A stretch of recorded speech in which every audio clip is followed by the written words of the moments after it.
વડોદરા શહેરને national highway સાથે જોડાતા પૂર અને જાંબુઆ પાસેના બ્રિજ પહોળા કરવા શહેરના સાંસદ ડોક્ટર હેમાંગ જોશીએ કેન્દ્રીય માર્ગ અને વાહન વ્યવહાર મંત્રી નીતિન ગડકરીને મળી રજૂઆત કરી।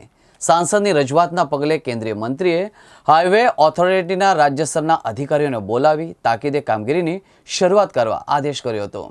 કેન્દ્રીય મંત્રીના હકારાત્મક પ્રતિસાદના પગલે હવે આ બંને સાંકડા બ્રિજ સત્વરે પહોળા થવાનો આશાવાદ જન્મ્યો છે।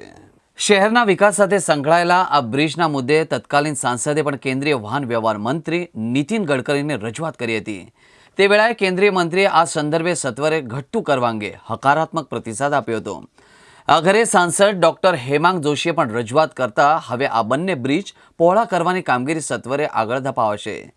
મુંબઈ દિલ્હીને જોડતા તથા મુંબઈની અમદાવાદ જતા નેશનલ હાઈવે પર નાના મોટા વ્યાપારિક વાહનો તેમજ અન્ય ખાનગી વાહનો, કાર વગેરેનો રાઉન્ડ ધ ક્લોક સતત ધમધમાટ વર્તાય છે।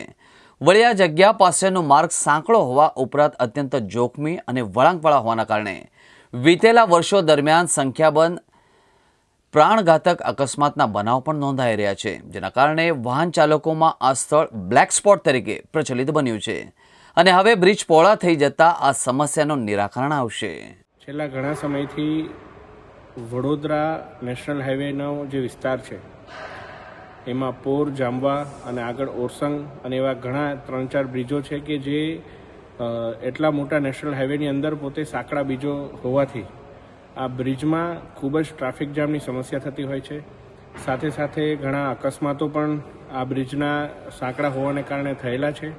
જ્યારે વરસાદ હોય અને જ્યારે રોડની હાલત થોડી બગડે ત્યારે ટ્રાફિક જામમાં ખૂબ જ લાંબા સમય સુધી લોકો ફસાતા હોય છે।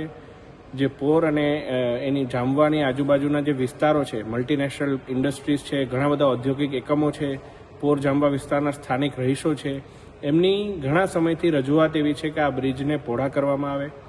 ભૂતકાળમાં પણ અમારા તત્કાલીન સાંસદશ્રીએ પણ ખૂબ સારા પ્રયત્નો કર્યા છે અને એ સમયે નીતિન ગડકરી દ્વારા આ બાબતને સંજ્ઞાનમાં લેવામાં પણ આવ્યું હતું, પરંતુ જ્યારે કોઈ કારણોસર હજુ સુધી એ કામ થયું નથી ત્યારે આજે સંસદના શિયાળા સત્ર દરમિયાન માનનીય રોડ અને ટ્રાન્સપોર્ટ મંત્રી શ્રીમાન નીતિન ગડકરીજીનો સમય માંગી અને ગુજરાતના તમામ નેશનલ હાઈવે ઓથોરિટીના અધિકારીઓનો સમય માંગી અને આ તમામ મુદ્દે ખૂબ જ વિગતવાર ચર્ચા કરી છે અને માનનીય રોડ મંત્રી શ્રીમાન નીતિન ગડકરીજીએ પણ આ બાબતે ખૂબ જ કડકાઈથી અધિકારીઓને સૂચના આપી છે અને આ બાબતનું કામ વહેલીમાં વહેલી તકે શરૂ થશે એવી મને ખાતરી પણ આપી છે।